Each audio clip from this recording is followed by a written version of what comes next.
Hello, this is Noreen Crone-Findlay from TatiTalksCrafts.com and Crone-Findlay.com and this YouTube channel as well. This video is going to be about embroidering on woven pieces, and in this case a table runner that I wove on 6-inch and 3-inch potholder looms. Now in order to make the table runner just a bit more decorative, I used the latchet lucet, and I made quite a lot of latchet lucet cord, which is a square cord, and then I stitched around the edges and made a knot at each corner, and I will post the link to the video showing how to stitch lucet cord on and how to make a decorative knot like that. I have made videos about that, so I will post the link to that. Now in order to, this table runner is a commission, and the people who commissioned it asked me to embroider on the ends of the table runner. They wanted a horse at each end embroidered in red. So the way that I have done this is a bit unusual. I'll show you that process. I started by sketching, let's grab these papers in the right order. I started by sketching the horse, and what I wanted was a horse that had a sense of movement, but of kind of serenity as well. So I didn't want it madly galloping or, charging in to put on the brakes really hard. So I exaggerated the mane and the tail so that you could see that the wind was blowing them, but that the horse itself is quite serene. So once I had a sketch that I was happy with, I took a piece of plastic, because what I like to do when I'm embroidering horses and animals and things like that, not when I'm doing lettering, but when I'm doing images of animals, I like to do them as pictographs, like I did on this particular wall hanging, which is a very small one, but has quite long decorative fringes. And this one, the horse, you can see it's coming at a diagonal, which gives it that sense of movement, and you can see it's just starting to end its run by the position of that the legs are in. But with this horse, I wanted it to be more and more motion, so that's why I sketched it in more of a slower movement, and so that's not a gallop for sure, as you can tell. So what I do is, once I've got that drawing that I'm happy with, and I want to start just picking out lines that are going to give me the pictograph. So I'm going for a minimum number of lines that I'll be embroidering, and but that still contain the essence of the drawing. So I do it on plastic sheet protectors, or not sheet protectors, page protectors, or overhead screen projections. Now often, like for the piece that I showed you before, sorry about that glare on there, that's from the skylight. But what I'll do is I'll place the drawing, the plastic drawing, on graph paper. And 1/4-inch graph paper translates beautifully. You can see how you get the one-to-one relationship between where the line is on the graph, and it follows the grid of the tabby weave. Not so much, doesn't work with a highly patterned weave like that. So for a number of reasons that I've chosen to do a different way of embroidering it. Rather than, if it was still on the loom, I could just count off my stitches using the graph. And if it was on tabby, that would work beautifully. But I'll show you what I did instead. and what I'm doing. Now, one of the other benefits of doing your working sketch on plastic is you can reverse the direction of the drawing just like that. Easy peasy. So here's here's one end of the table runner that is complete, and here's the other end. Let's see if I can get to that easily. Here it is. Here's the other end still in the works. Now what I've done is I taped the sketch on plastic to the window, and then I put a piece of paper over top, taped that to the window too, and then just traced my cartoon onto a piece of paper. I have just basted the cartoon to the table runner, and now in order to do the embroidery, I'm going to embroider through the paper and follow the lines, and I'll end up rolling up the piece and scrunching it up.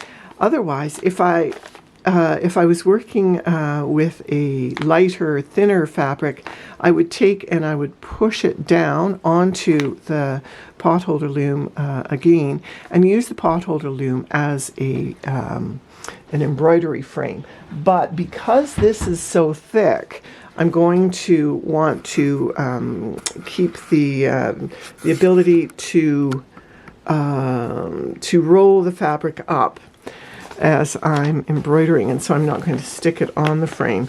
I'm going to come up from the back of the drawing to start, and then I will leave a small tail on the back. Just sorry about a close-up there of my hand, whereas I'm looking for, trying to find, there it is, there's the tail. I'll leave that for now and then weave it in. And what I'll be doing is I will be doing just back stitch or stem stitch. So I take a stitch through the, whoops, there we go. I'll take a stitch through here as my starting stitch, and then I will just keep working with stem stitch around. Sorry, I pulled it out of screen and out of the focus. And so I then will continue to work around. I'm going to work over to here, and then I will take that small stitch here so I can turn the corner. And all I do is I just keep following my lines, stitching through the paper at the same time as the embroidery, as the paper at the same time as working into the woven fabric. Now I am doing this on a fabric that I've woven on the potholder loom, but this will also work just fine on any other kind of woven fabric. And I have other videos showing other ways of embellishing and with embroidery and tambour crochet as well. And I will leave those links. But for now, I'm just going to keep stitching around. And when I have finished stitching the entire image of the horse, I will I'll lift the camera to get better focus here. I will have to pick the paper off, and the paper in the small areas does get it gets all ripped up and kind of goes all wonky, and so you do have to use a pin to pick the paper bits out. But this method of working with your cartoon directly on the paper does work a fair treat. So I'm going to go and keep working, and then when I have finished embroidering around the entire horse, my camera stand keeps just oozing back down on me. Sorry. I'll be back and I'll show you how to pick the paper off of the finished piece. So I'll be back in a moment. I'll turn this corner by taking one small stitch at the corner here. And okay, it looks to me like I need to take another stitch in this direction. If you find, after you've pulled your paper off, we'll talk about that later, if there are little gaps anywhere, then it's quite easy to fill those little gaps in. There, so I've changed direction. And sometimes your thread does that.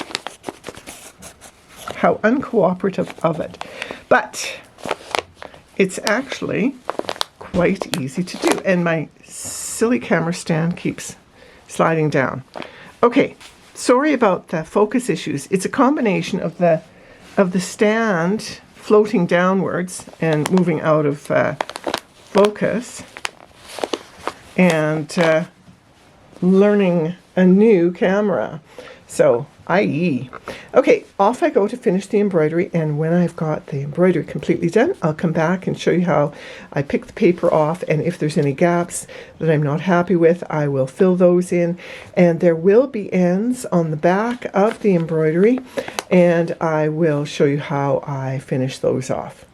So I'll be back when in a few hours, or for you, a few seconds. So see you then. I'm just going to finish stitching the last line, and yes, the horse is upside down, but I wanted to just, let's go a little closer here.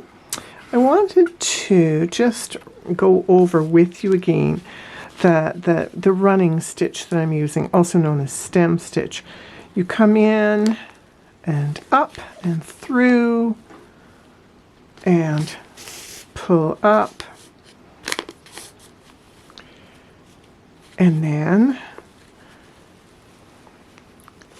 here I'm just going to crunch up a bit of the tail runner in my hand, and then you move along the line, and again go in, come up, and the thread is above, and pull through. So when I'm going to go back down a bit, so you can see what I've done is I'm holding, I don't have the embroidery hooped with some, sometimes I use the loom as an embroidery hoop, and I'll put links so that you can see how that works. But what I'm doing is to roll the fabric up, making sure I don't stitch all the way through so that I'm not catching the back of the fabric to another layer. And by rolling it up and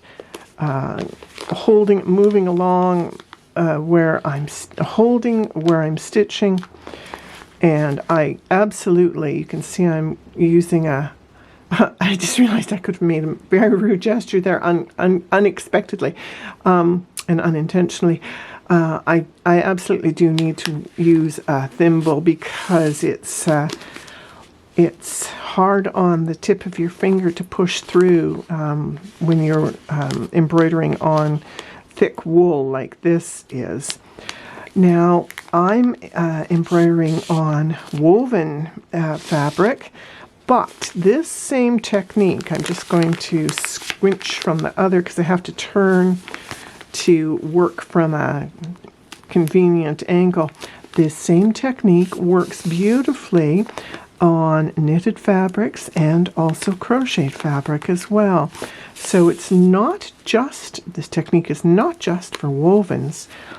Any of the fiber arts will mostly work quite nicely for this technique. Now you can see how shredded up. Look at what a mess the paper looks like. It gets absolutely scuppered, totally messed up by the embroidering. And when I'm done with the embroidery, there is nothing left of the cartoon, and that's why it's also very nice to have the cartoon that I traced off on the plastic sheet, so that you do still have a copy of it that you can then continue if you want to make multiples of the image that you're embroidering. Now I am going to take the needle in here. I'm going to go all the way through, and I'm going to bring it up to here and scoot across, and let's roll the fabric up some more. You do a fair amount of rolling when you're doing this technique. And then I'm going to just catch this last line, and then I'll show you how you unpick.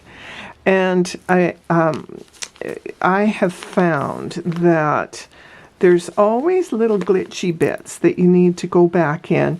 Like, you do have to weave in lots of ends on the back, and you'll also probably, chances are very good that because of the process of the fabric being rolled when you're doing the embroidery, sometimes the embroidery, there'll be a line that doesn't quite reach where you had wanted it to on the cartoon. So what I'm going to do now is, you can see I've got the that's the basting stitch, and I'm going to pull it out. And what I'm going to watch for is places, or are places, where the there we go. There's the